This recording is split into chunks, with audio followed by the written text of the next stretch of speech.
Students, आज आपका unit first में फर्स्ट चैप्टर है और फर्स्ट लेक्चर भी है। तो चैप्टर इसके पहले हम लोगों ने चैप्टर 1 को नेचुरल वेजिटेशंस के बारे में अध्ययन किया। आज सेकेंड चैप्टर में इकोसिस्टम के बारे में हम लोग अध्ययन करेंगे, पारिस्थितिकी तंत्र के बारे में अध्ययन करेंगे, इकोसिस्टम। तो सर्वप्रथम पारिस्थितिकी के बारे में हम लोग जान लें कि पारिस्थितिकी क्या है। सिस्टम तो ऑलरेडी जान रहे हैं सब लोग, एक जाल है सिस्टम, समझिए। जैसे एक नेट होती है, एक जाल के बाद एक नेट के बाद दूसरे नेट की जाल बुनी होती है और एक अगर कहीं कटती है तो फिर वो कटती चली जाती है। तो ये भी एक सिस्टम है, पारिस्थितिकी तंत्र।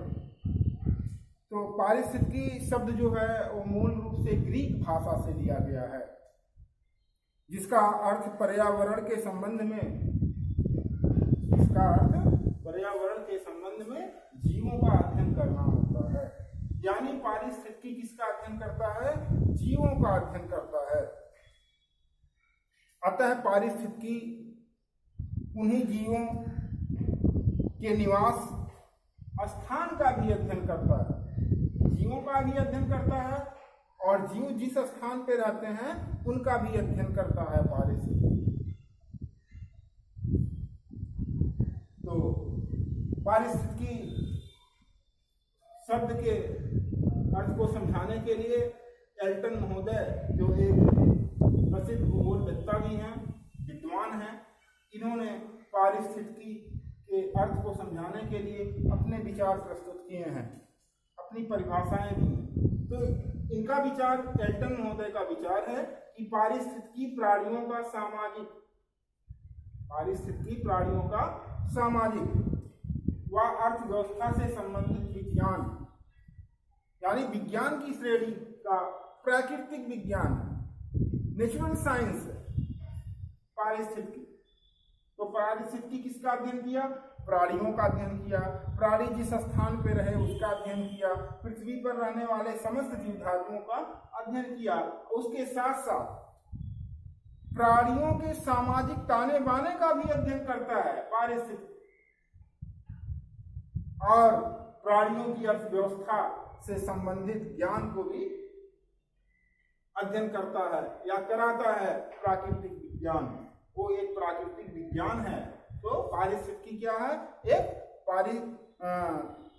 प्राकृतिक विज्ञान है, नेचुरल साइंस है।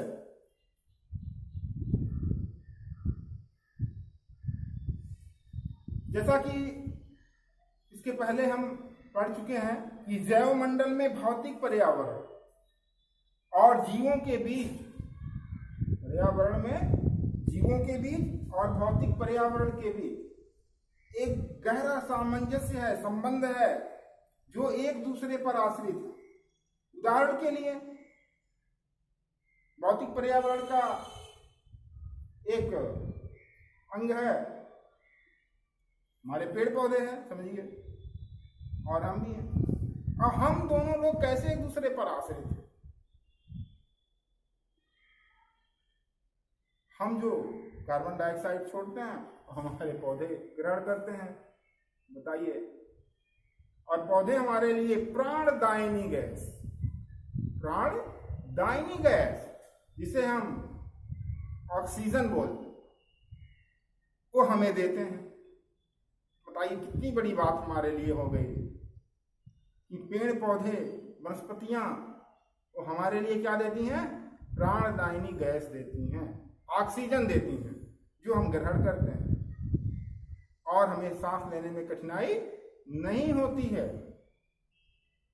तो इस तरह से एक दूसरे पर आश्रित हुए कि नहीं हुए?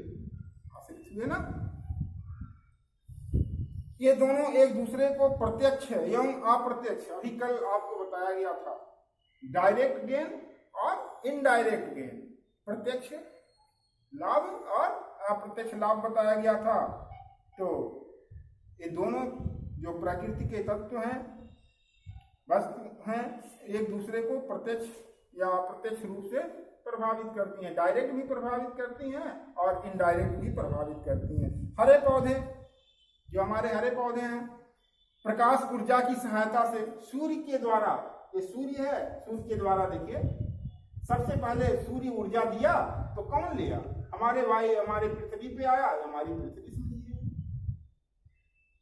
स्ट्रक्चर बना हुआ है पार्ट ऑफ इकोसिस्टम, यानी पारिस्थितिकी तंत्र के अंग के बारे में आपको बताया है।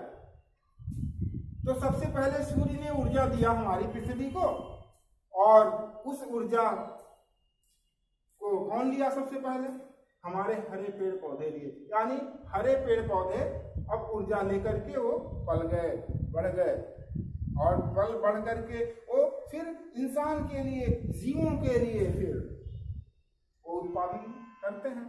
ये उत्पादक हो गए इसलिए क्योंकि अब ये हरे पल गए और बढ़ गए, अब इसका उपयोग कोई दूसरा करेगा, तो ये उत्पादक तो हुए।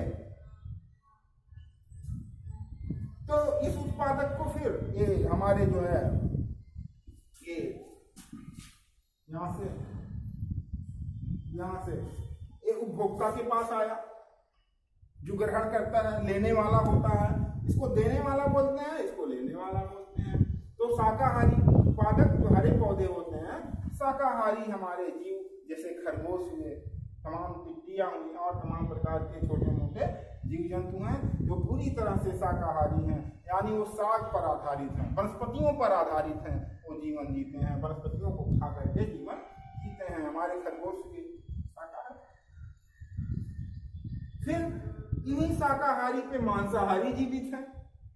मांसाहारी लोग जो केवल मांस खा के जीवित रहते हैं, बाज हुआ, चील हुआ, तमाम ऐसे जीव हैं जो हमारे मांसाहारी में आते हैं।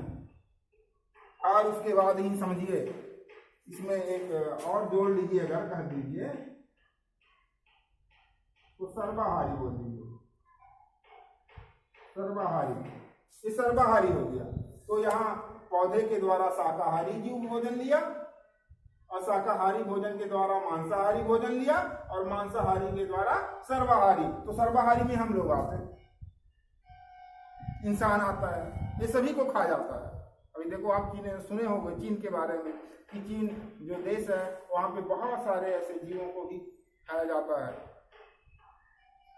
छिपकली तक खा लेते हैं।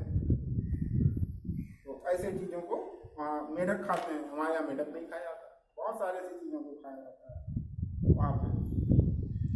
यानी मांसाहारी लोगों को भी इंसान खा लेता है, सर्वाहारी जिसे कहते हैं। फिर क्या हुआ? फिर जो है ये समाप्त होते हैं, ठीक, ये सब समाप्त हो गए, समाप्त होकर के अब घटित हो गए, बिखर गए, टूट फूट गए, मिट्टी में मिल। फिर इनसे अब घटक बन करके मिट्टी का निर्माण होता है, उर्वरा मिट्टी बनती। फिर ये मिट्टी जब बनती है तो फिर उसी मिट्टी पे, उपजाऊ मिट्टी पे, अब घटित मिट्टी पे जो है एक नन्हे मुन्ने पौधे का जन्म होता है, उगता है पौधा। जब बढ़िया मिट्टी रहती है कोई भी पौधा उग जाता है जल्दी से।